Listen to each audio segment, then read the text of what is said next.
Should I go first, Charlie? Sure. Well, I hate to add to my president's introduction, but he left out some very important things about tonight's lecturer. As you might know, Charlie Munger was born on January 1st, 1924. And any of you who are familiar with the Asian calendar meant that was right at the tail end of the year of the pig. Now, it's well known that people born in the year of the pig are characterized by virility and fertility. Well, 8 children, I guess they got that right. But I decided I needed more information, so this being a modern world, I went to the web and found the world's expert on pigs. Her name is Charlotte. And she had 2 things to say about Charlie. One was terrific, and the other was humble. Now, what is this humble thing? I remember reading Jim Collins' bestseller on business, stressing that leaders in business should have humility. Frank Wells at Disney always said humility is the essence of life. Even President Suharto, among his 3 maxims, one was, don't be arrogant. But if 2 people have a right to a call on infallibility, it's Charlie and Warren. So I guess the first question is, do you 2 manage to keep each other from becoming infallible? Well, we have a lot of fun together, and our work is not really work for that reason. And yes, we take each other down a little bit, and promptly, but we do it in a collegial fashion. We've never had a serious argument in all these years, and of course, it's like an old married couple. After a while, you know, 1 grunt and 2 twitches, and you've conveyed your whole conclusion on the subject, and that's the way it works. And in terms of humility, I've frequently said that when they passed that out, I didn't get my full share. And that was a serious problem when I was young. And I only cured it partly by becoming very rich. And generous. It takes both to overcome a defect like that. So the young people in the room, don't copy this if you're not willing to pay the price. Well, I don't, but if humility means that you know the edge of your own competency, yes, and you aren't arrogantly stepping over the boundary, I'm very good at that. But within my area of competency, my best friend would not adore me for my humility. Yeah, well, I'd redefine humility as knowing what you don't know. Yes, well, both Warren and I are very good at that. One of these guys at the Berkshire meeting from one of the foreign publications said, why do a couple of guys in a little place in Omaha do so much better than all these powerful minds in great institutions? And I said, well, I think Warren and I know the edge of our competency better than other people do. And that's humility in the Tumbrello sense, and that is a very important thing to know. I say over and over again, it's not a competency if you don't know the edge of it. You are a disaster if you don't know the edge of your own competency. Warren frequently says, I'd rather deal with a guy with an IQ of 130 who thinks it's 125 than a guy with an IQ of 180 that thinks it's 200. That second guy will kill you. And so it is very important to know the edge of your own competency. I thought I would speak tonight a little bit on my favorite subject just as a talk, and after that just take questions from Tom of any kind he wants to answer. What I'd like to talk about briefly is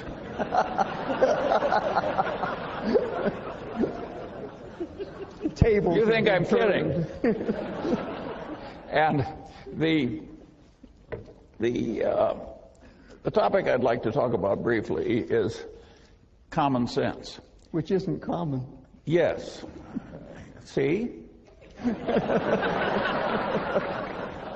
And what people mean when they say a man has common sense is uncommon sense.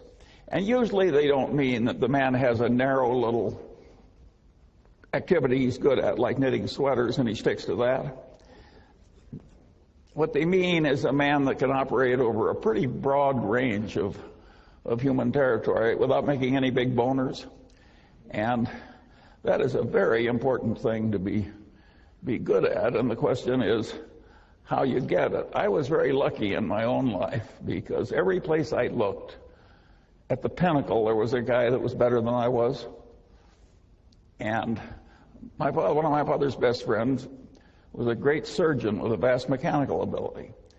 And I knew what this man did with his mechanical abilities in inventing all these spreaders and things he used to do his operation, that I would never be as good as he was. And everywhere I looked, there was somebody like that. And there was all this folly out there, and I suddenly realized, like, if I just avoid all the folly, maybe I can get an advantage without having to be really good at anything. And I kept doing that all my life, and it worked so well that I enjoy sharing it with people like you. It really works to tackle much of life by inversion, where you just twist the thing around backwards and answer it that way. I have to give problems to my children, and once when I had all of them together, I said, well, there's an activity in America. There's a one-on-one tournament, and the national champion became the national champion on 2 separate occasions, 65 years apart. Name the activity. And 7 of my children could not remotely do it. The 8th is a PhD physicist, and he did it very quickly. And what he did was he just turned it around. He says, it cannot be athletic. And he realized that no 85-year-old was ever going to win an athletic thing with the neurological and other deteriorations that are so evident tonight on the stage.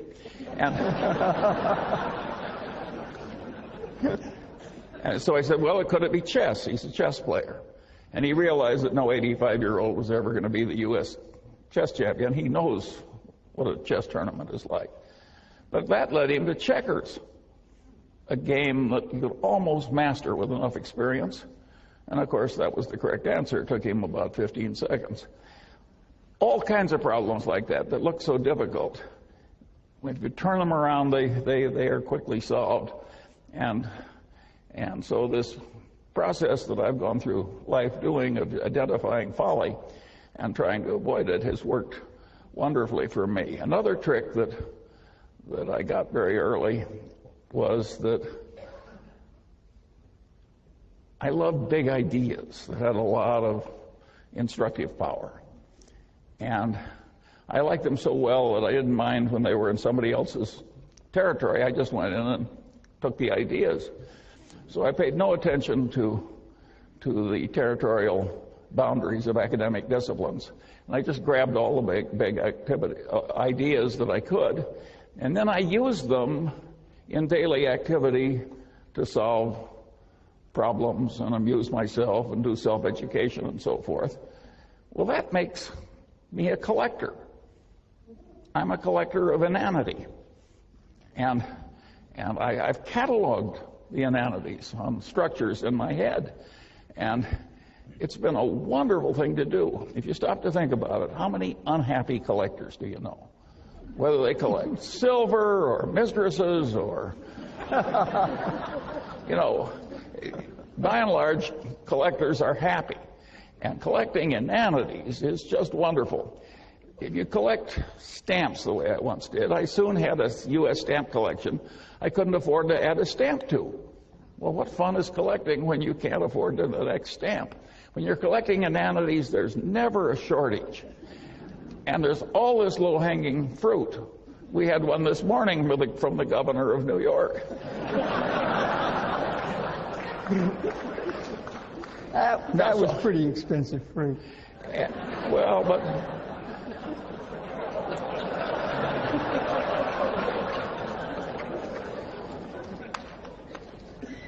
and so this is just a wonderful activity, and it's amused me and instructed me all my life. And another thing that I got into when I did that was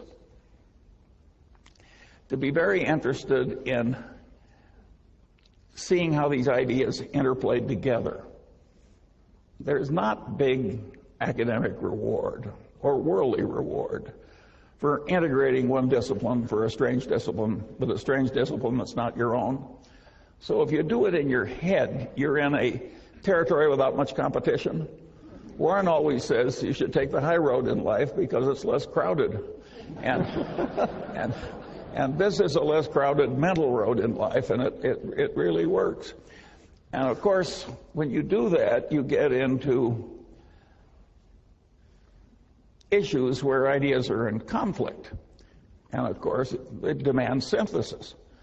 Well, a lot of people, when they see a demand for synthesis, immediately retreat into whatever orthodoxy they came from.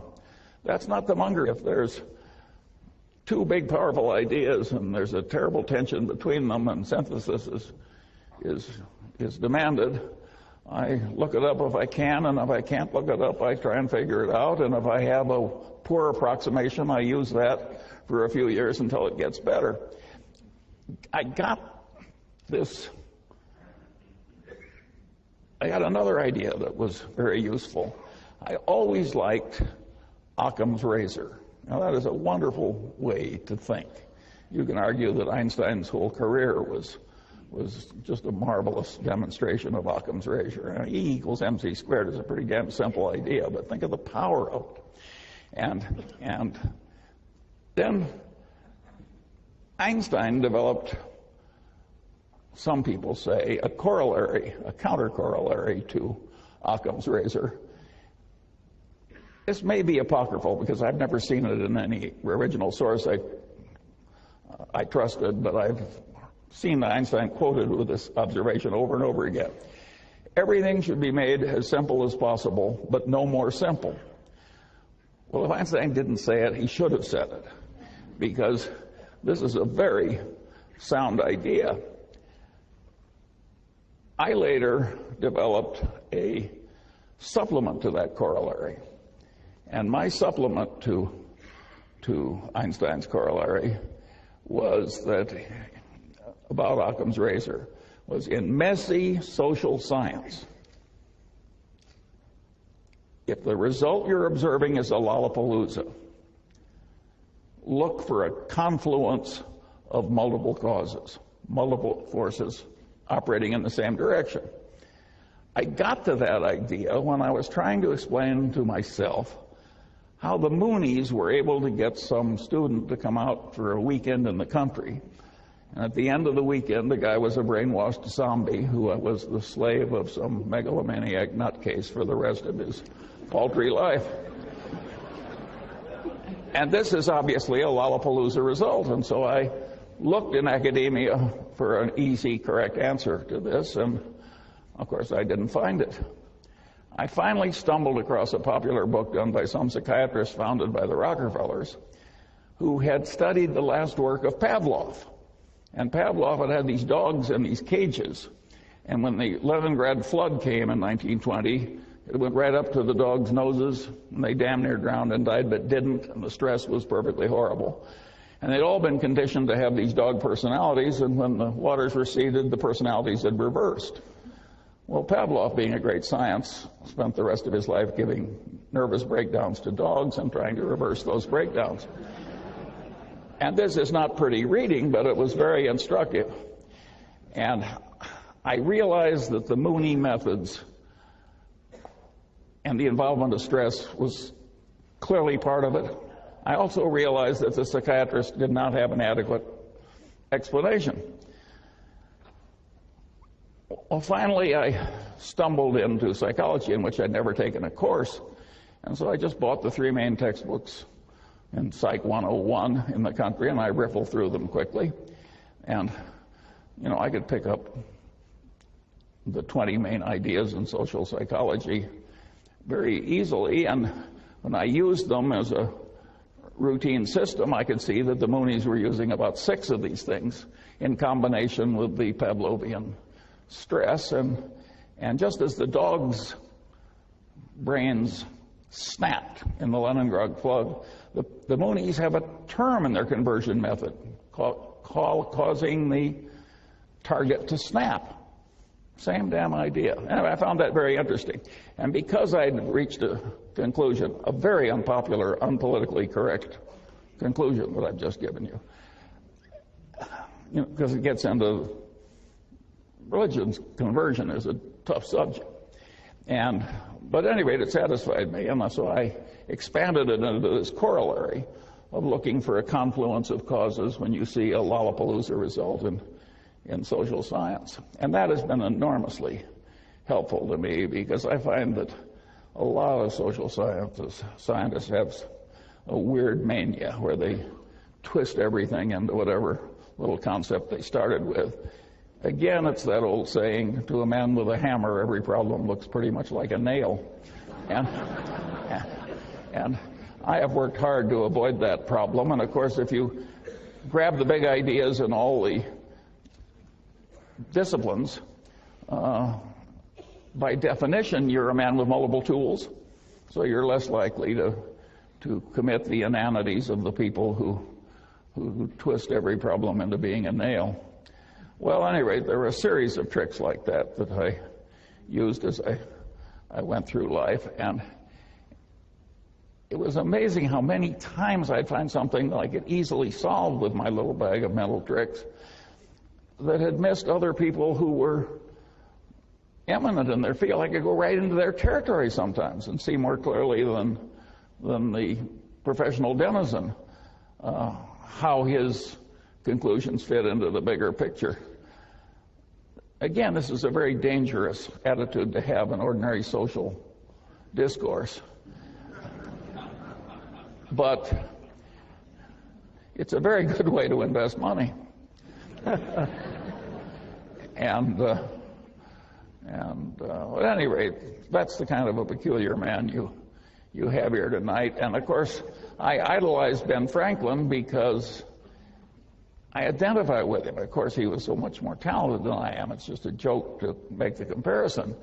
But at least he was a totally self-educated man that wandered over a vast amount of territory and was pretty competent over the full range. And a lot of Franklin's knowledge was psychological too. He was a great observer of human nature. And so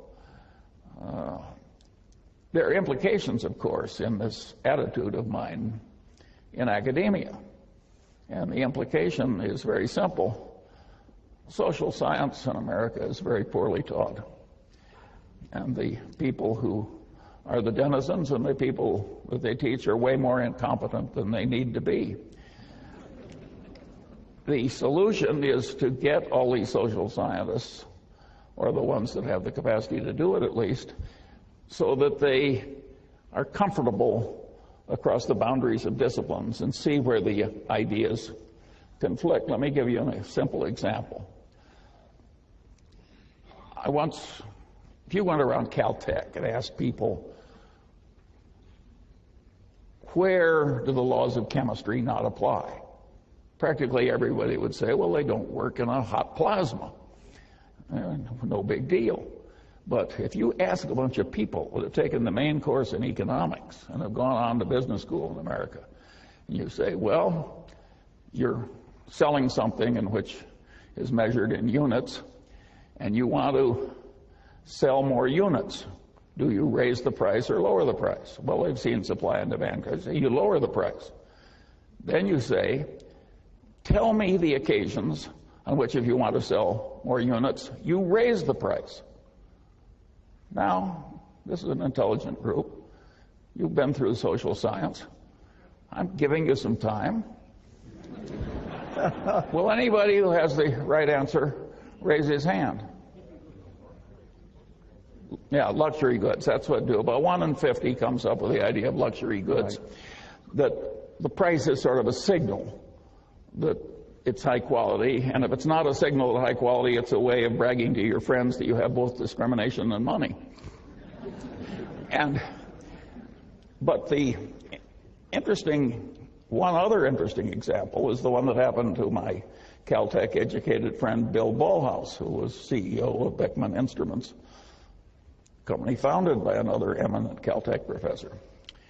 And Ballhaus had in his business collection a company that made some complex gizmo that they sold for a lower price than the other two gizmos in the market, and yet it was much better, and it had lousy figures. And Ballhaus took one look at it, and he realized that it was a gizmo where if it failed, it imposed enormous costs on the owner of the gizmo, and he recognized that the price being low was sending the signal wrong in reverse. This can't be very good, or it would. So he raised the price enormously and sold way more units, and of course the profits went up at a truly dramatic way. So these idiots that can't answer the question are leaving a lot of money on the table that a man like Ballhaus knows how to get. And the world is just full of opportunities like that for people who get the main points and go across it. But of course, that's not the main answer to the question. That's just the Ballhaus byway. The main answer to the question is very simple. Suppose you raise the price and use the money to bribe the other guy's purchasing agent. Well, you can laugh because it's so obvious once somebody points it out. But who was raising his hand over that one after all the fancy education you've had?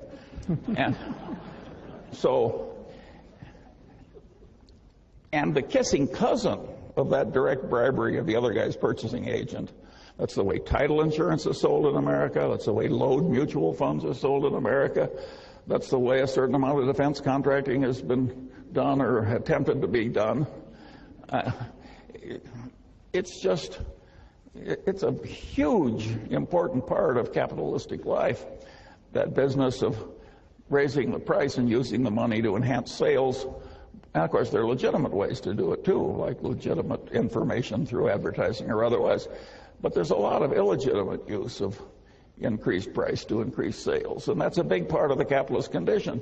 And if you don't have a brain that automatically has these things pop into it, you haven't really assimilated social science correctly. What good does it do to be able to pass a test parroting back to the professor what he told you? Well, that'll get you an academic label, but it won't get you the many millions of dollars Ballhaus made by raising the price, and it won't get you really fabulous investment results in life if it takes some imagination. If you don't see how all these things work and how they interplay, and of course, the way to get that competency, like any other competency, is to adopt the necessary elements and practice using it over a considerable period of time and a considerable area of complexity. And now, get to a really interesting question. Can we fix the social sciences so they aren't such total horses' asses? And the answer is yes. Is it likely to happen? The answer is no. It will happen eventually because, well, here I'm going to lose my humility prize. I had a guy in the Harvard Law Review ahead of me. He said to me once in the course of an argument, he said, "Charlie, think about it for a while and you'll agree with me because you're smart and I'm right." Great argument. Well, the liberal arts are going to come to the Munger system in due course because they're smart and I'm right. It can be done better, but it can't be done better with a crazy reward system that allows people to be as silly as they are in many departments. I always liked the story of P.J. O'Rourke, who said, you know, he says, the last communist dictator of Albania was a pure communist. And he finally threw out the Russian embassy because they'd lost the pure faith. And then he kicked out the Chinese communists because they'd lost the pure faith. And he said finally he was only comfortable with two places in the world. One was the communist dictator of North Korea, and the other was the English department at Yale.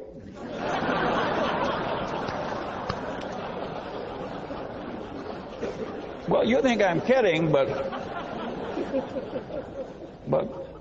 there is a lot of extreme craziness in some of the liberal arts, and they select people who share their craziness.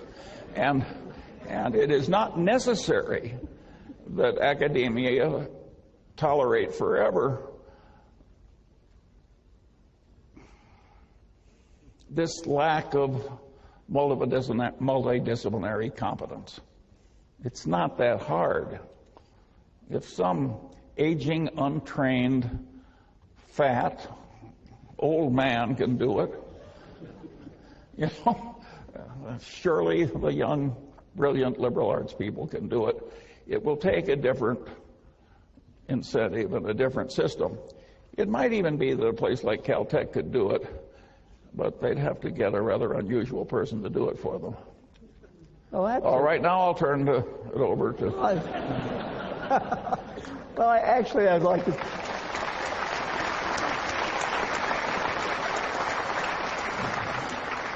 I'd like to comment on your last thing, because there's this old story, which is a reincarnation story, which if you are a very moral economist and you die, you get to come back as a physicist. But if you are a very immoral economist, you get to come back as a sociologist. And the story actually has some truth to it, because we're talking about the degree of linearity. Physics, for the most parts, is a linear subject. Cause and effect don't get intertwined. Whereas my wife's father invented something in sociology which shows the intrinsic non-linearity, extreme non-linearity of the social sciences. And that was the self-fulfilling prophecy. Yes, indeed, it was invented by Robert King Merton. And what it says, basically, is if Charlie were to say something about the state of the economy tonight, by God, by tomorrow morning, the reporters who are here would have it in the newspapers, and something might actually happen to the economy. Whereas if I said something about the economy, in fact, exactly the same thing as Charlie, everybody would say, ho-hum, what does he know? And so that shows the powerful non-linearity of that exists in the social sciences. In other words, the problem partly is they're extremely complex, and the fact we haven't come to grips with them means we haven't dealt with that non-linearity appropriately. Comment? I think you can do it without the fancy math. Better than they're doing it now. We agree completely. Now, I want to cite the example of another great Caltech man. When I was at Caltech, right across the court was Thomas Hunt Morgan. Mm-hmm. And I always thought the faint odor that I smelled was his damn fruit flies. And later, I started paying the research expenses of an ecologist, Garrett Hardin, whom I really liked. And he had trained here at Caltech under Thomas Hunt Morgan. And he told me something about Morgan that really fascinated me. He said that in that day when they didn't have computers and when the main calculating device was the Frieden calculator, everybody in Caltech had endless Frieden calculators except Morgan. And he pretty well banned the Frieden calculator from the biology department. And when they said, why are you doing this? He said, I'm like a gold miner in 1849, and I can walk along the banks of the river, and I can use organized common sense and pick up these enormous nuggets of pure gold.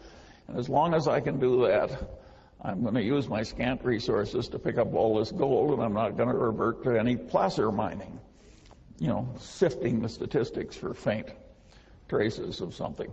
And I love that, because that's what I've done with my life. I just picked up the obvious things that were on the riverbank with organized common sense, and I'm glad to quit claiming placer mining to people who like a lot of boring gravel sifting. So I think that a lot of the people who are trying to fix the social sciences will make it worse by going into these very involved computations, because they get into math very soon that they can't handle. And they're walking right by great boulders of gold on their way to this non-productive math. This is not an intelligent way to go at the problem. Yeah, well, that's something you've talked about earlier, this attempt at false precision. Terrible. Warren and I always say, we cite Keynes. Better to be roughly right than precisely wrong. Right. We see over and over again people who know how to use these computers now. And there's a big complicated problem with multiple inputs. Some of it can be carefully measured and some can't. So they just horribly overweigh everything that can be measured. This is truly asinine. But you're in the insurance business, so I'm going to be a professor and tell a story about derivatives. 20 years ago, I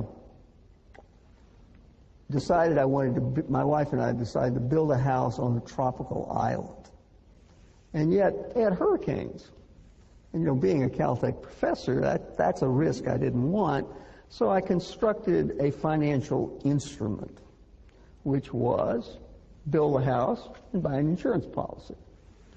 Hurricane did come, damaged the house severely, and now, more out of blind, dumb luck than skill, I cashed the check from the insurance company about 2 weeks before the insurance company went belly up, because the insurance company had only insured houses on this island.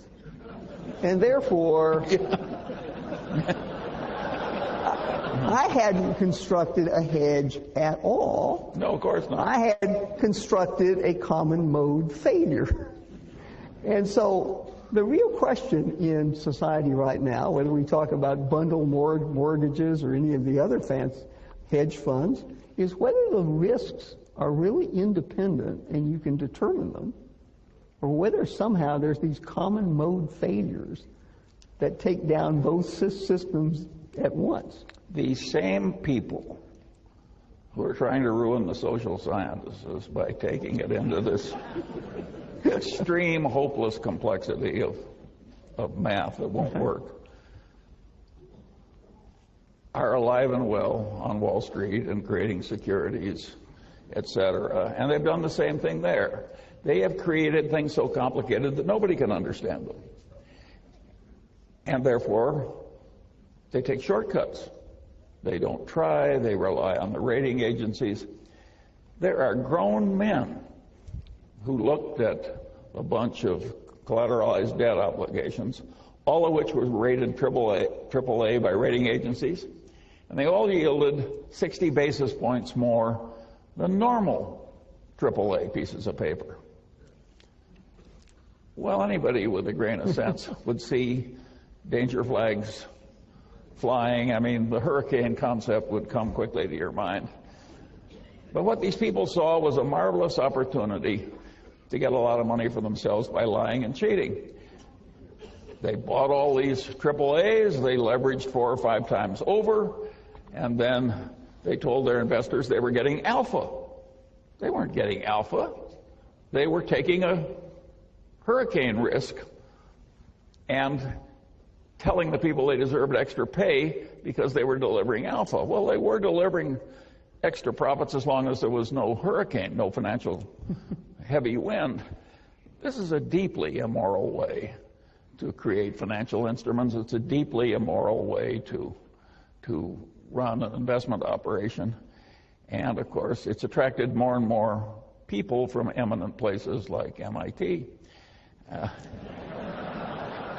People go into this derivative trading, because it's hard to rise in Standard Oil inventing better oil refineries. It takes time and there's competition and so on. And besides, when you're all done, nobody's ever going to hand you $180 million. And so these people do go into this activity and they create this hopeless mess of super complexity. Then they get trading systems, which their accountants bless, and they punch these buttons, and if they've agreed to buy something 8 years in the future from A for $100 million and sell it 8 years in the future to B for $105 million, they punch the button and both obligations disappear, and it shows a $5 million profit receivable from the second guy. Well, just because you can punch a button on a computer and show a $5 million profit doesn't mean you have a $5 million profit. What you have is a disastrous closing risk. If the market goes horribly against you, is the guy who's lost heavily the $100 million bet is going to be like the hurricane insurer on my friend's island? And the answer is yes. In many cases, he's going to be like the hurricane insurer on the island. We're just seeing that stuff unfold. And you can't watch it unfold without feeling the way I feel about a lot of the liberal arts professors. The people who did this are despicable. The accountants that bless the accounting have despicably failed in their own profession. If I make loans for many years, nice little 75% mortgage loans on decent houses to hardworking plumbers, and I have a wonderful low bad debt risk, and then I suddenly decide I want to report a lot of extra income. So I have somebody recruit a bunch of bums from Skid Row and, charlatans who are just out of the penitentiary, and I have them agree to pay these very high interest rates on 100% loans and so forth. And I say to my accountants, accrue all this interest these people have agreed to pay me as income. They haven't agreed to pay it to me yet, but in due course it's due. And the way you'll do that is just assume that my bad debt experience on this new class of loans will be like the ones I formerly made. Well, as I've described it, nobody in his right mind would have an accounting that accrued the interest on the new loans. But in America, the accountants bless that stuff.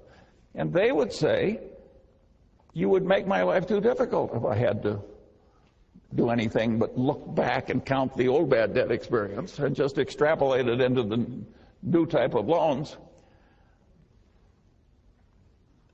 This is not a modest fault.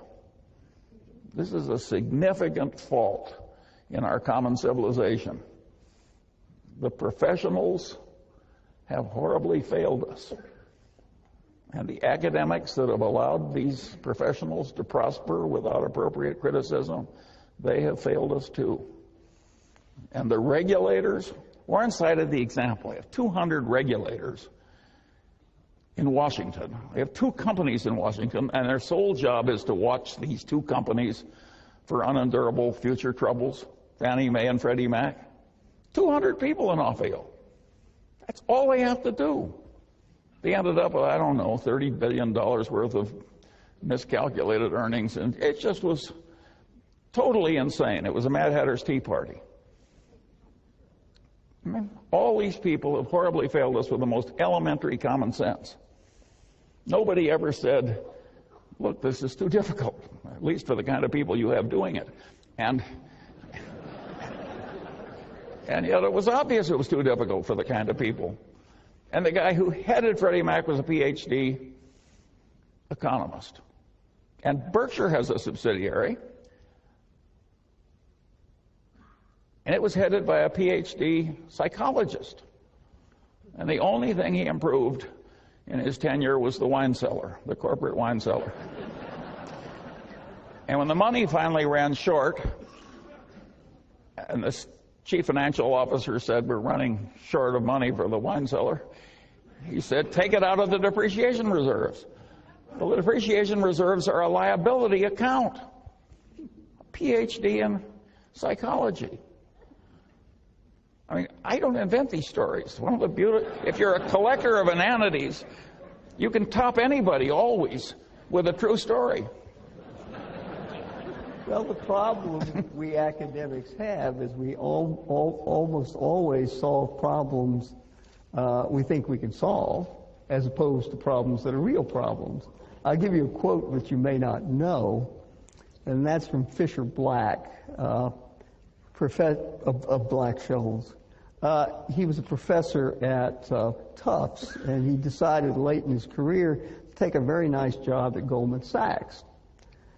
And then he said something very wise that I think you'll like, which was, he said, market efficiency looked a lot different from the banks of the Charles than it did from the banks of the Hudson. There was another Nobel Prize winner at Stanford, and he looked at the investment success of Berkshire Hathaway, and he said, it's luck. He said, it's, you know, if enough monkeys are flipping coins, some guy will win 2 or 3 times in a row. And there's a name for this in academia, it's sigmas. So we were a 1 sigma event, and then we were a 2 sigma event, and then we were a 3 sigma. We get to 3 sigmas. This is really unlikely. Yes. He got to 6 sigmas of luck to explain Berkshire Hathaway. At that time, the audience was laughing so hard that he stopped doing it. But that was the only thing that stopped him. He would be at 9 sigmas by now. Which would happen about once in the history of the universe. Yes. We can't let you get away from an educational institution without talking about education.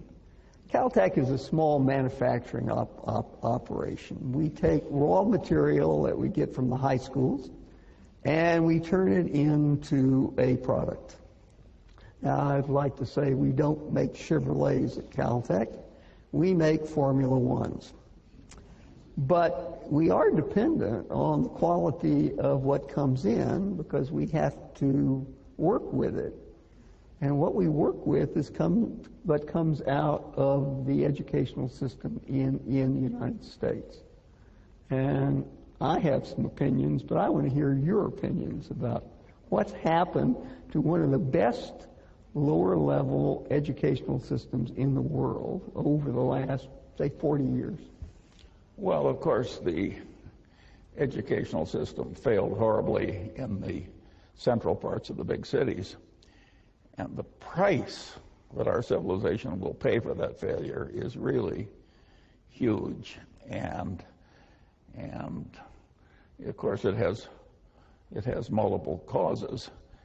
Of course, it's going to be harder to raise schools when the more competent people flee to the suburbs, and the central city gets lower and lower average quality because all the successful people are leaving. The same thing happened in Germany. When they partitioned Germany, there was a period when anybody could get out, and 5 million of the most competent people in East Germany went west. Well, now what's left is the worst 17 million out of 22, and they've got a communist system. Well, of course they get an awful result. If you cull all the best people out and turn the rest into communists, it's not going to create a wonderful result. I mean, imagine arranging so that Germans are no damn good. I mean, this is really hard to do. But so something like that happened, and it was a huge mistake. And what he's complaining, by the way, about are marvelous people. It's just that they're not Tom Tombrellos, because how many of those are there?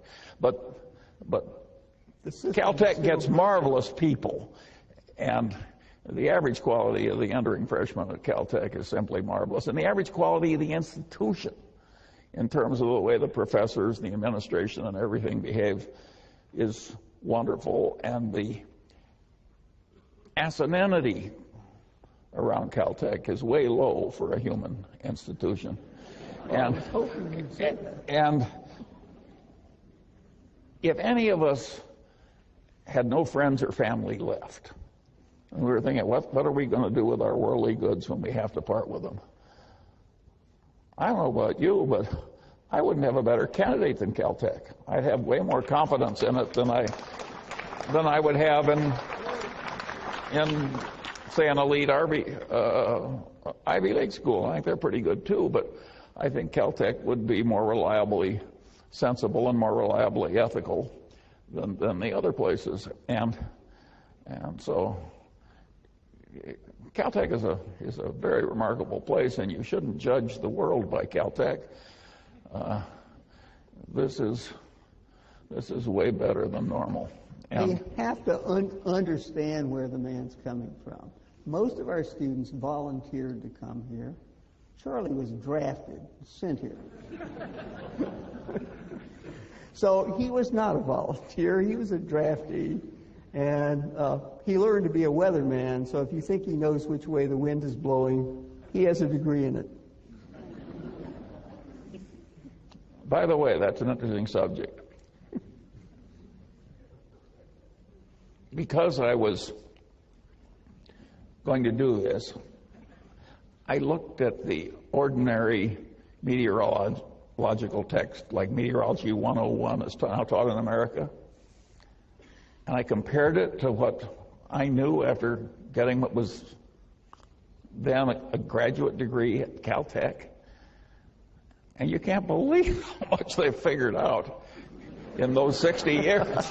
I mean, it's just unbelievable how much better it is. And of course, they've got better measurements and they got moving diagrams. The physics is better.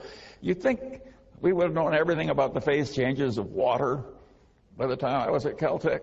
There's a lot we didn't know. How can they not know the phase changes of water? Tom will know. But it's weird the way water behaves in every little change of phase. It interacts differently with radiation, right? We've learned a lot of stuff. There's your Ben Franklin story. I was listening to the Saturday noon broadcast of the Metropolitan Opera. How many of you listened last week? Yeah. Lucia de Lammermoor. But in the last part of the opera, there's a very eerie piece from the orchestra. You know what instrument it was? The glass harmonica, invented by Benjamin Franklin. So there was a man who really understood all sorts of things, from bifocals to very interesting musical instruments. Self-taught, he played 4 different musical instruments.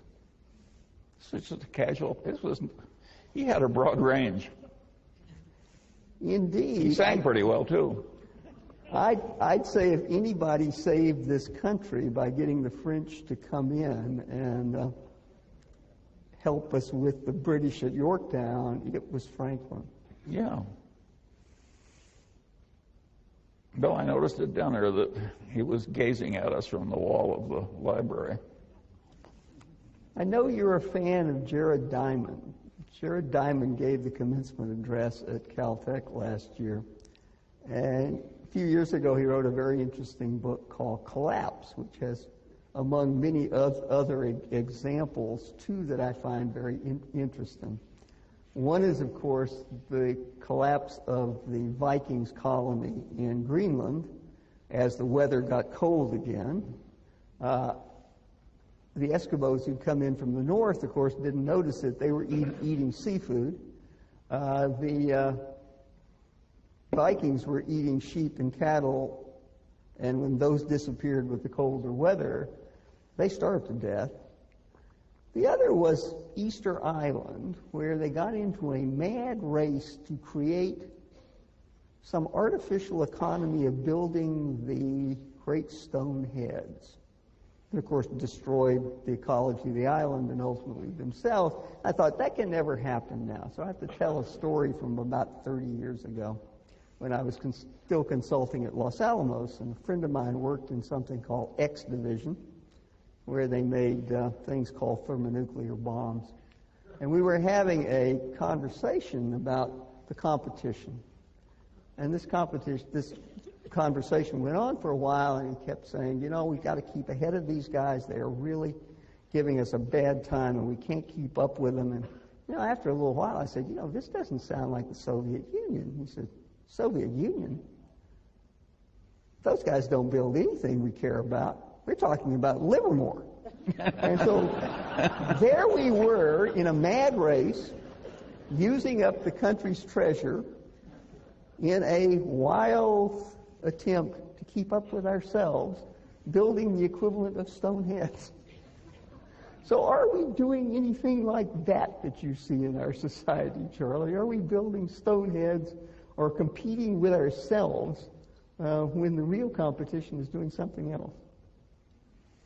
Well, sure, but you go into the really fundamental tensions of multidisciplinarity. Every biologist thinks a little like Paul Ehrlich. You know, they think, my God, you know, carrying capacity of the land, you excel at tragedy's coming.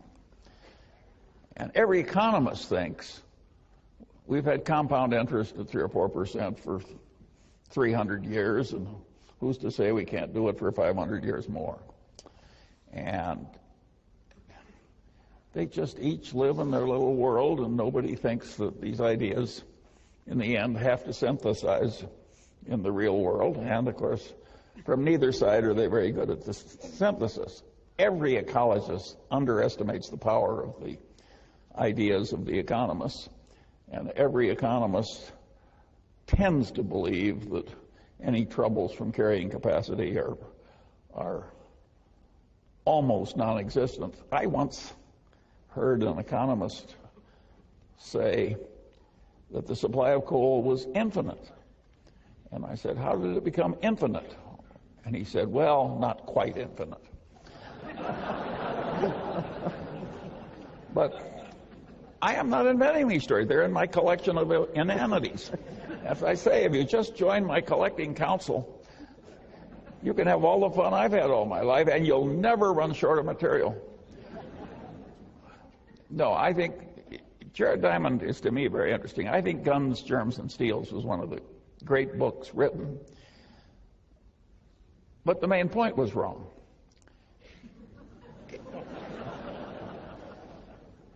Jared really believes that the people in New Guinea were just like a bunch of literate Jews in Berlin in 1890, except that they wore loincloths and were illiterate. But that's a delusion. The genetic evolution continues to work after you get a civilization, and man's breeding patterns will reinforce it. Will reinforce and accelerate and change. But the genetic evolution doesn't go away, and it's really stepped up. That's why all these dogs are so different, when they're all descendants of the wolf. I mean, what you can do to change nature when you start breeding with some selectivity, and so at any rate, I can understand why he was wrong on that, because he lives in academia, and it's not politically correct to accept there could ever be any genetic difference between individuals. If you notice that Zulus are taller than pygmies, they just look at you like you're spat in the fireplace. And it's a social error.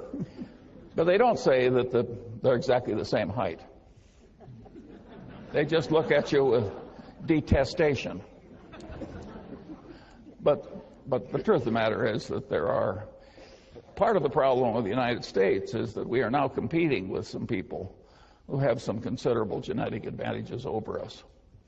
They're called Chinese. I don't know why the Chinese, mired in a Malthusian trap and under an idiotic system of government,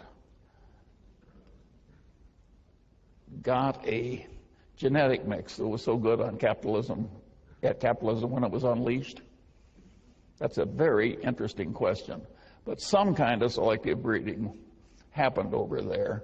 I see my friends adopt these Chinese girls who are utterly discarded from the remote hinterlands.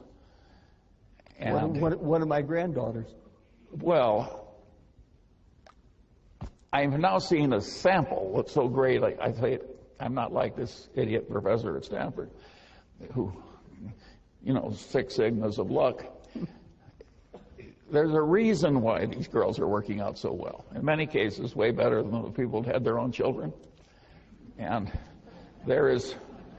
we are starting to have a very major competition with a group of people who, on average, have some genetic advantage over us. I happen to like it. If the Chinese displace the Mungers, some of whom are here tonight, my attitude is bon voyage.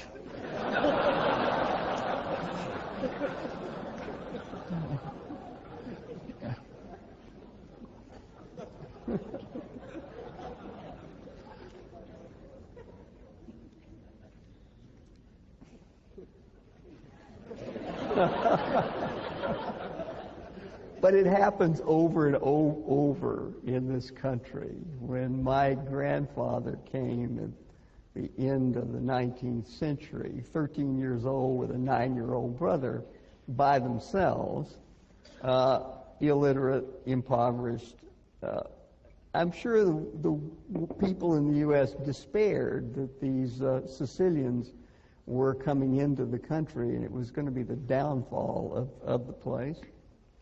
Of course, maybe it was.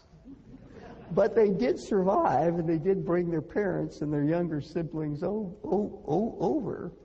And so each generation seems to have absolute despair at the people coming in, but they save us.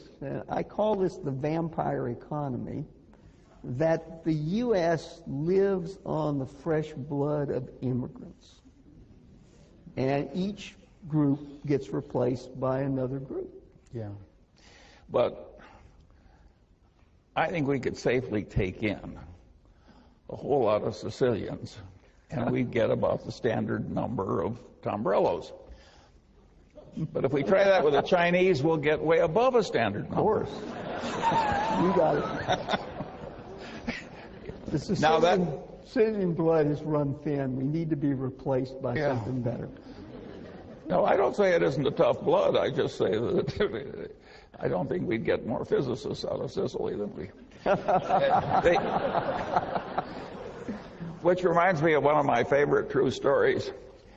When Shockley was at his craziest, he tried to recruit all these Nobel laureates to donate their sperm so that the next generation could have the advantage of all this selective breeding. And he came to, I think it was Muller, a famous Nobel laureate, and Muller said to him, well, he says, you're barking up the wrong tree. He says, what my sperm has given America is 2 guitar players. He says, if you want to have Nobel laureates, you better look among the immigrant illiterate tailors. On that,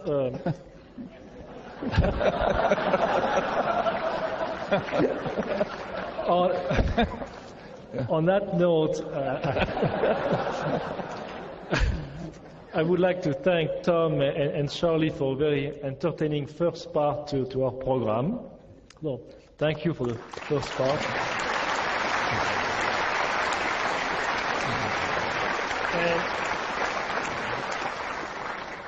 And now we would like to allow some time for some of you to ask questions. There are a number of microphones which are in the hallways here, and you should come to the mic and mention who you are and ask only one question very briefly and from Charlie. Charlie, I would have to tell you, I have to say that we have at Caltech a large number of physical scientists, life scientists, engineers. We also have a few social scientists. So there may be a few questions here from our social scientists. Go ahead. Hi, Mr. Munger. Whitney Tilson, a Berkshire shareholder from New York. Usually at the Wesco meeting, I ask you a business-related question. We're not at a Wesco meeting, not a business meeting. So let me ask you a political question. Last night, I was at the dinner in Omaha that Warren hosted for the DNC, raising money for the Democratic Party. And there he gave a very eloquent... I'm very sorry to hear that. Well...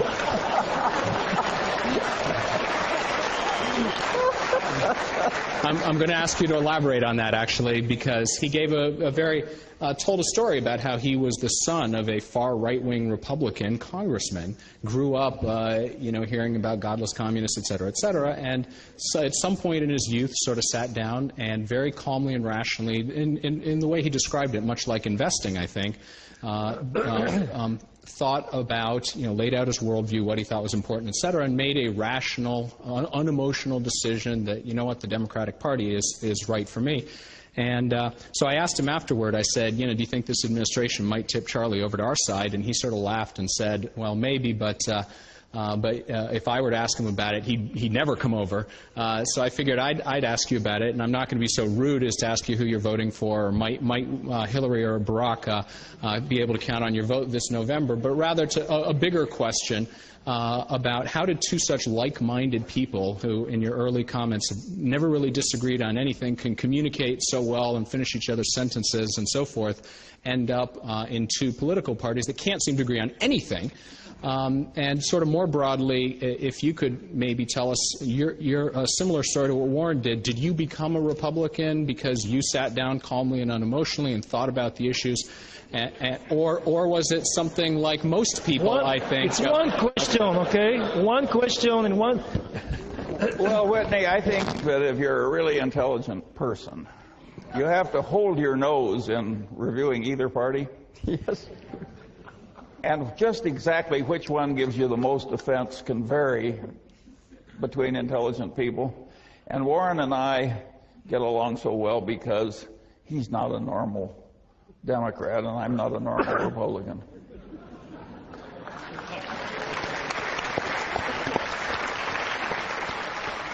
Go ahead.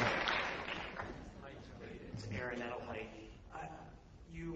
I've read a couple of things of speeches, and you recommend books occasionally. I'm wondering if there are, you've mentioned that it's important to study across many disciplines. Are there a couple of books, 3 or 4 on your mind, that you'd recommend, ones that you've recently read, or ones that would help in what you've talked about? I'm going to duck that here because I've got a crowd of cult members at the Berkshire Hathaway meeting coming, and that's where I'll do that one. Okay. Next. Okay, I have a gentleman that written in a very specific question. I trust that you're not shall I say, a skeptic on the issue of climate change and global warming and the impact of human activity on raising the temperature of the Earth. Specifically, what do you feel is the responsibility of corporations, if any, to deal with that issue within investments you hold, as opposed to maybe making charitable contributions to deal with it? Specifically, for example, Pacific Corp is owned by Berkshire Hathaway. It is proposing several coal-burning power plants in the Southwest, and also there's a question of dams on the Klamath River in northwestern California. Do you believe that Pacific Corp has a social responsibility to address this issue of global warming, or do you believe it's better off if the corporations maximize their income and then set up foundations to remediate social problems? Yeah. Well, I'm not going to speak for Pacific Corp, which has its own executives that are more expert in these areas, and it's their responsibility under the Berkshire system, which involves delegation just short of abdication. And but on global warming, I can give you an easy answer. Do I think there's some global warming caused by increased concentration of carbon dioxide? Yes. Do I think it's nearly as big a problem as Al Gore thinks it is? No. And I think some of the solutions that are proposed by these true believers that are so excited about global warming have created some of the biggest acid entities of all. And the worst of the acid entities that makes me grieve for my fellow citizens is trying to turn corn into motor fuel. This is one of the world's stupidest ideas. And it involves partly something you would agree with. In figuring the cost of the corn, they don't count anything for the topsoil that's lost with every corn crop, which any ecologist would care about terribly. So the whole thing is just asinine. It shows how this true believer stuff, which gets onto a cult-like mania, can cause terrible failures of cognition, like turning corn into motor fuel. I mean, it is really crazy, and it's a disgrace. It's not. It's really awful. And so we want to beware getting too influenced by these people who obsess on this one issue. It's going to be very, very hard. I think we have a reason for not using up the petrochemicals, the petrocarbons of the earth, and that is they're so useful to man for reasons other than keeping warm and running engines for transportation. And when they're gone, I don't know what Tom Tombrello's solution is, but I'll bet it's not very reliable. And I agree. And so I think we've got a good reason for doing this. And when you've got a very good, sufficient reason to reach out for a fairly stupid reason with a lot of miscognition, it's really not very smart. And you ought to be ashamed of yourself. Next. Go ahead. Hi, my name is Cecilia Yu. I'm an undergraduate here at Caltech. And when I heard you talk about the space race, it kind of reminded me of the recent 50 years in space celebration. And one of the best speeches I've ever heard given by an astrophysicist named Dr. Joe Tyson. He mentioned that the Apollo race actually created one of the greatest impetuses in America for for scientific advancement and the advancement in education.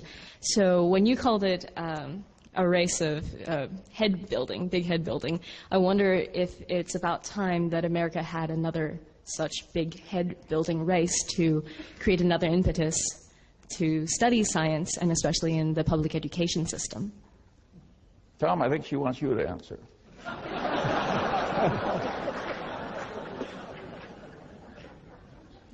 Well, I'll be happy to, but I'm probably even more opinionated than Charlie. Be hard. I think the great adventure of our time has been to explore the reaches of the solar system with robots. That the robots can go there, they're not affected by radiation, they're not affected, and they last forever. Voyager was launched before you were born, and it's still out there exploring the edge of the solar system. There are lots of places that our machines can go and tell us what the adventure is, and we don't have to send men to do it. Frankly, I think it's a bit like building those stone heads on Easter Island. You can see why I asked for Tom Tombrello to be here. It diffuses the natural antagonism. Go ahead. David Winters. You've got a negative Lollapalooza effect in financial markets today, Charlie. Any thoughts on how this plays out? Well, when it's this bad, I think there will be some reaction and some change in practice and some change in laws. And if we don't get changes in laws, they'll change the labels. When they reinvent CDOs, they'll have some different name. They have poisoned that name permanently. And but I think the lessons are just unbelievably important. Advanced civilization did not need this much mess. We didn't need this much lying. We did not need this much crazy, envy-driven pursuit of unreasonable gains with no conceivable social contribution. This was not a pretty scene, and yet it was something like the South Sea Bubble. As long as it was going on, when nobody wanted anybody to criticize the party, and no. So I think there will be changes. Do I anticipate great wisdom from our legislative class? I hope not. Well, they gave us the problem in the first place. I mean, they repealed. Let's take the simple little subject of margin requirements. Mm-hmm. In the 20s, we had a great mess caused by 90% loans against stock and rampant speculation and so on. So they passed tough rules giving the Federal Reserve the right to control margins, which they did for a long time. And the banks had to apply it. There was none of this crazy credit when I was young. If you wanted to buy securities frequently, you had to put up 50%, sometimes 75%, sometimes 100% of the price of the security. Fade in, fade out. The class that was going to make money out of running derivative exchanges and all kinds of things, option exchanges, wanted the equivalent of a new gambling parlor where they could be the croupier. And so they talked up a lot of free market economic ideas and said, after all, liquid markets, capitalism, we have to, and they created derivative markets which totally obsoleted the margin requirements that had been part of the American regulatory scene.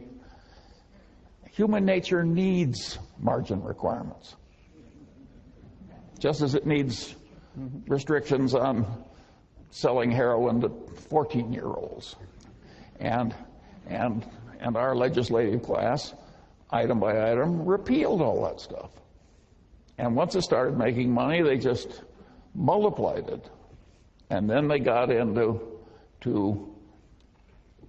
systems where the clearance is a huge problem. And we're starting to see that now in some of these obligations, where you can have the contract, but the contract can't clear. The other guy's not good for it.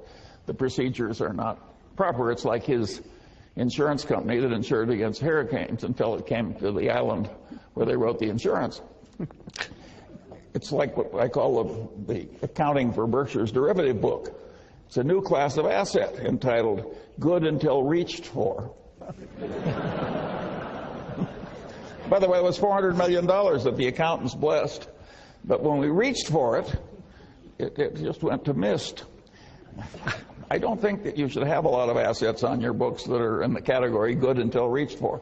Anyway, this thing just morphed into this diseased outcome.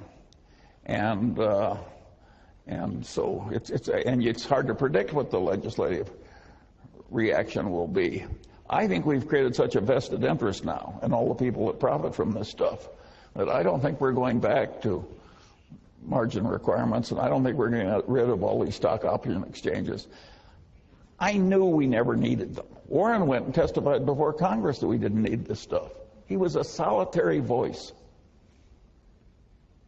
There was one man was down there saying, what do we need option exchanges for? But it didn't work then, and I don't think it'll work now. It's really quite sad what happened. You would like to feel that, as Tennyson said, that the thoughts of men are widened with the process of the suns.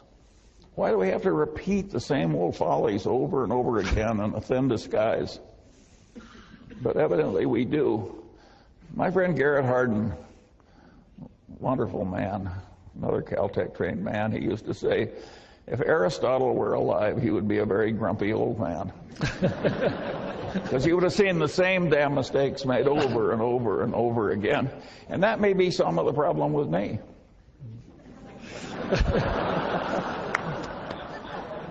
Next question. It happens quicker. You don't even have to die to get in this condition. Hi, my name is Brett Herkinoff.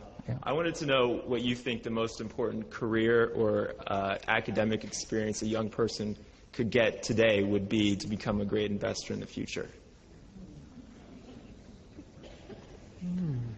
Well, I think it helps to have a generalized competency in dealing with words and numbers and quantities and concepts. And of course, it helps to practice with that competency. And then, if you collect follies the way I do and stay away from the follies, when you're as old as I am, you'll be a rich old man. Okay. Next one. Good evening, Mr. Munger, Professor Tombrello. And by the way, I'd rather be you.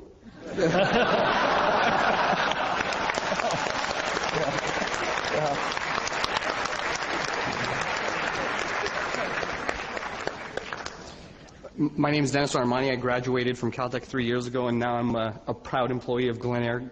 Pierre Kaufman's my boss's boss's boss. So, my question to you this evening is that when I started Caltech in 2000, got my PhD and now work, it went from never really hearing about China to now the United States has to pack up its bags and just say we're done. Why is it such that whenever the United States, or why is it so easy to write off such a great country all of a sudden? That in the Oh, I'm not writing off the country. I'm not saying necessarily you, but it seems like the world in general just says we're... No. I'm just recognizing reality that a new competitive force has come into the game that's hard to handle.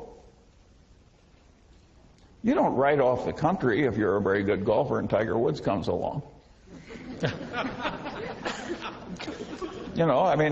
This is a very talented collection of people, and if they keep going, the competition is going to be very tough.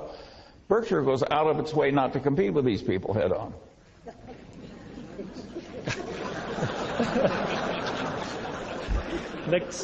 Next question. Now, if you think you can handle it, well, all I can say is anybody smart enough to graduate from Caltech with a PhD and go to work for Glen Eyre does not need any help from me. You have it made. And you don't have to worry about China either. Good. Hi, Mr. Munger. My name is James Lynn. I remember reading a long time ago, Warren Buffett, you and Buffett were not into macroeconomical things, issues but Mr. Buffett, I read recently he's been investing in the Brazilian real and basically long foreign exchange, foreign currencies. So I want to see what's your outlook on the U.S. dollar and interaction with the economy and how bad it can get and how bad can this stock market get? Yeah. Well, averaged out, Berkshire has not made its progress in life by making wonderful macroeconomic predictions. We figured out how some things were very likely to do way better than other things, and we got into those things. Occasionally, in recent years, Warren has kept out of other mischief by doing things like buy the Brazilian real. And he's done it very intelligently, and he's made a few $1 billion. But it's a sideshow. When the markets are scarce for our kind of activity, Warren has to do something. And he's so used to a few $1 billion coming over the transom he sometimes stretches a little if it's easy enough. Okay. But I can't help you with a simple solution to getting rich with soft white hands. Next question. Hi, my name is Helen Lee. I'm a Caltech undergrad here, And as Caltech undergraduate education goes, we learn things from math and physics to chemistry, biology, all the sciences that you can imagine. But we don't get a lot of insight into, business and investing. And as sort of a new investor, my question is, what, in your opinion, is the best piece of advice for a new investor or for current investors? Well, I think it's very useful to get the capitalist perspective. Namely, how do you make this thing work for the people that own it? Because the reality will make more sense when you go at it with that perspective.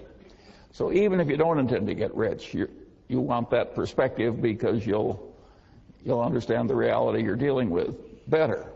So I think you mentally want to make yourself an investor as part of the proper training of your mind. And since you have to do it anyway to improve your mind, you may as well get rich while you're doing it. And so if you underspend your income while you're alive and keep learning and collect all the bonehead mistakes other people made and avoid them and so on, I would confidently predict that you'll do just fine. But there's no one book or one idea or something that's going to do it. The one idea that people use is the one that Ben Graham borrowed from engineering, which is the concept of a margin of safety. In other words, factoring in all the probabilities, you want a bonus probability. You want a margin of safety in what you're doing. And that's a very good concept when you're designing a bridge, and it's a very good concept when you're making an investment. You want something that will handle some mischances from life and still do well. And so if there were one concept, why, Ben Graham would have said that's the concept. But it's easier to state than it is to work it out case by case. Tom, I interrupted you. To throw out a Munger-like concept, the things you're learning should be connected to one another. And that's part of your job. You're learning a bunch of separate things at Caltech. Try to figure out how they're connected to one another. And that may mean reading a lot of other stuff, but it's all of a piece. It's not a bunch of separate compartmentalized things. And I believe I've lifted that from Charlie. Yeah, but all this stuff is really quite obvious. That's it. And yet most people don't really know it in a way where they can use it, which is a very interesting educational problem. Next question. Hi, Charlie. Welcome to Caltech. My name is John Lee. I'm the president of Caltech Falun Gong Club. And Falun Gong is a movement in China and which is persecuted by the Communist Party now. I came from China, so the strategy you were talking about, raising price to bribe the purchasing, is very commonly practiced right now in China. So it's nothing new. And that is not unknown in the United States either. Actually, I think they are also buying American president. I know that in 1998, when I went to the Chinese consulate, they were giving us such instruction to pay for the American president candidates. Anyhow, I think a big money or economic growth in a country with morality going down is very dangerous for this society, for this world, as which has been verified in the Second World War. And I think right now, many people have paid attention to the human rights abuses in China. As you may know, the communist culture is totally different from traditional Chinese culture. And the Communist Party is using their power to persecute all kinds of people and supporting. Can you please state your question? Yeah. My question is, right now, well, many people like Steven Spielberg are putting a pressure on the Olympic, but some of the big American companies are still sponsoring this Olympic. without paying attention to the human rights abuses. What do you think? Question. What is your question? What do you think about this company should do? Should they sponsor Question. State your question. Yeah.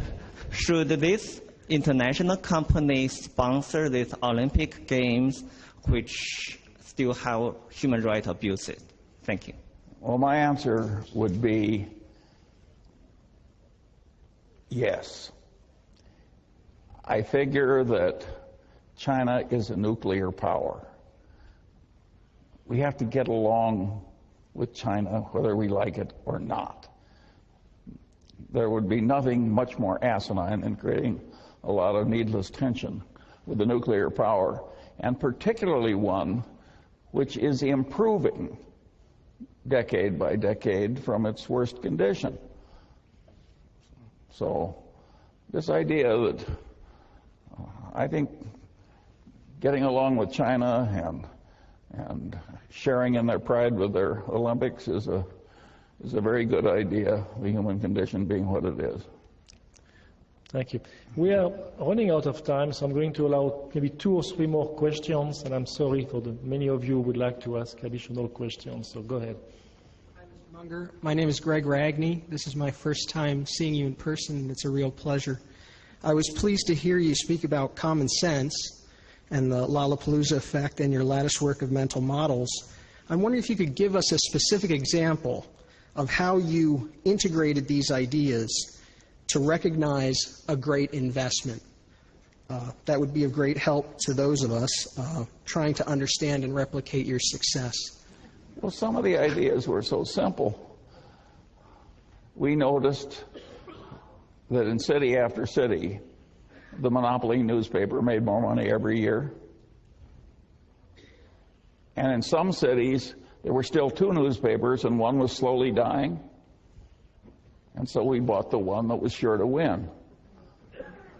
Does this strike you as a complicated idea? It's the new newspaper. And one time we did that with the Washington Post. We made $1 billion with 10 million. So a lot of these things are perfectly obvious, and you just have to train yourself to. You have to develop the knack of using the knowledge you have. Next. It's a knack. You have to work at it. It won't come in just over the transom because you'd like to have it. Hi, I'm Chris Kennelly, and I'm a freshman here at Caltech. And I was wondering, what do you say what you can see into the future, what the biggest issue and maybe its runner-up are for what is going to be the dominant concerns in the future? Some people say like China's rise is a big issue, or environmental collapse. What in your mind are those big issues? Well, the issues that could do us in, of course, there's a big nuclear war, the successful mass use of pathogens. These would be very, very serious things, to put it mildly.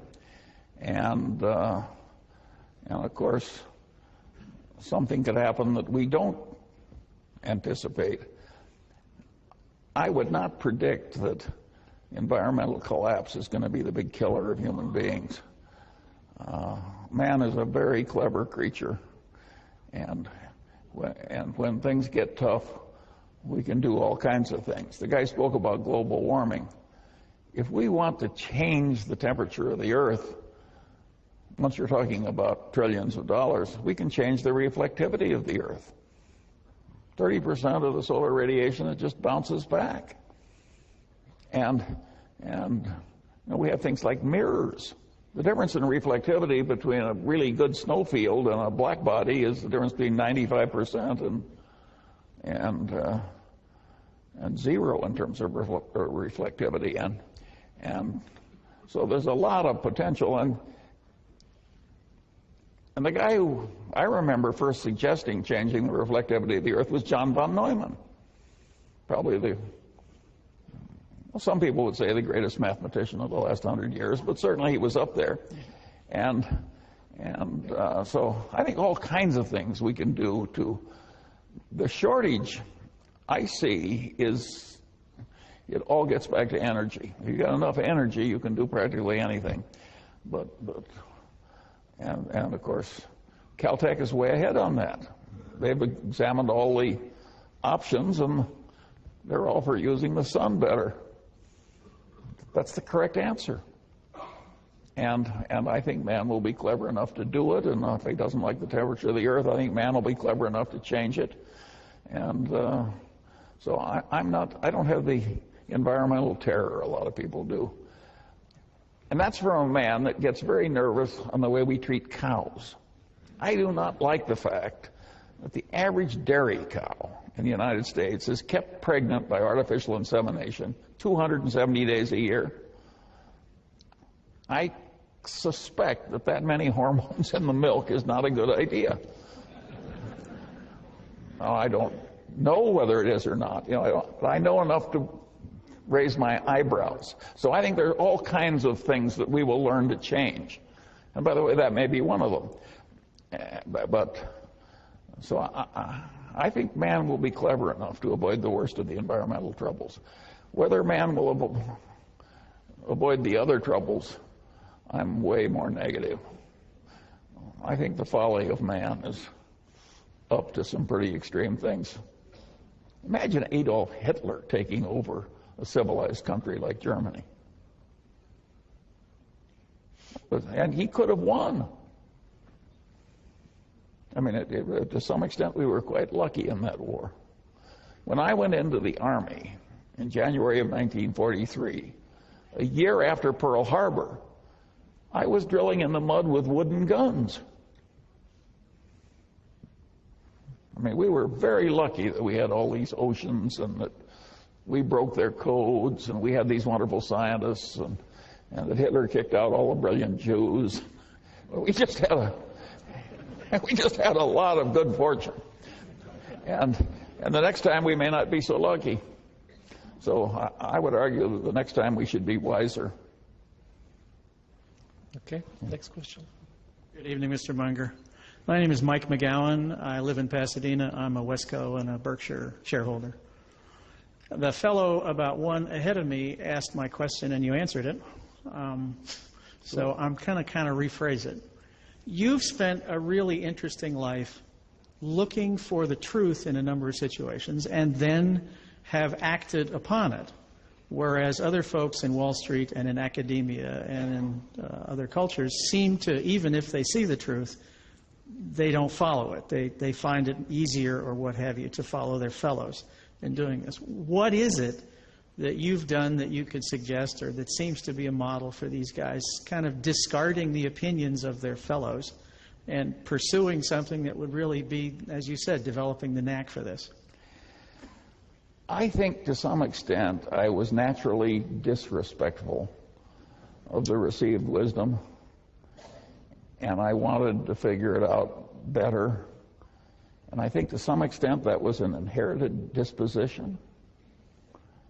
And I turned what many people would regard that horrible lemon into lemonade. But I don't know. I think you can make that kind of lemonade out of my kind of lemon. I don't know if you can do it out of marshmallows. Okay. Next question.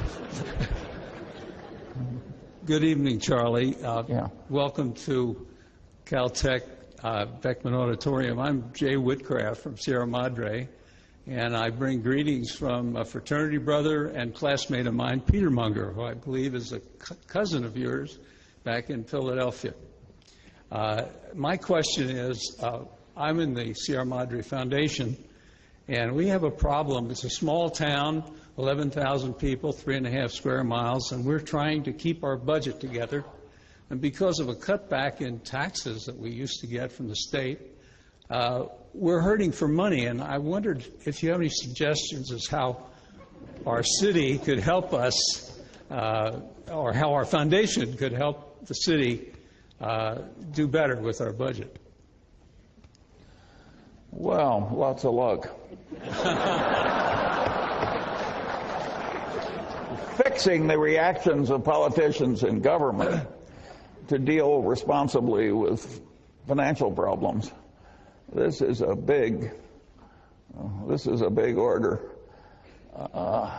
And I think you'd have way better chance of doing it in Sierra Madre than we do in Los Angeles.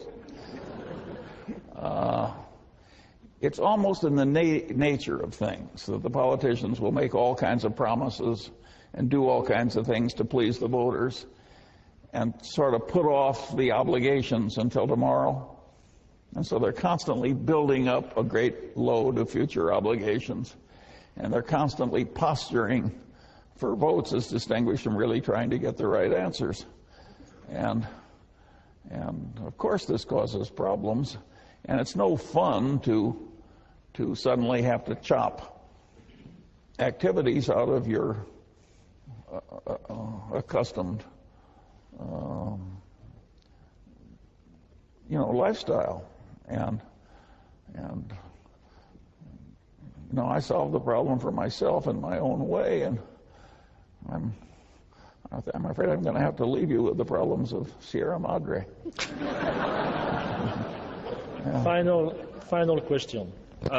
You upheld Benjamin Franklin repeatedly for his ability to master many disciplines, and you spoke a lot about the humanities and social sciences and Wall Street. I'm exactly half your age, and just in my lifetime, I've noticed a big shift in the incentive structures and everything from university admission to youth sports as well as the workplace in rewarding specialization. Do you think that, is there any alternative way that you can think of to reward multidisciplinary success as opposed to the very high degrees of specialization that seem to be what gain people status and financial reward? Yeah. Well, of course, we should have high degrees of specialization. And if you get a nice little cancer in some ghastly place, you will not want a guy that really understands Proust. You know,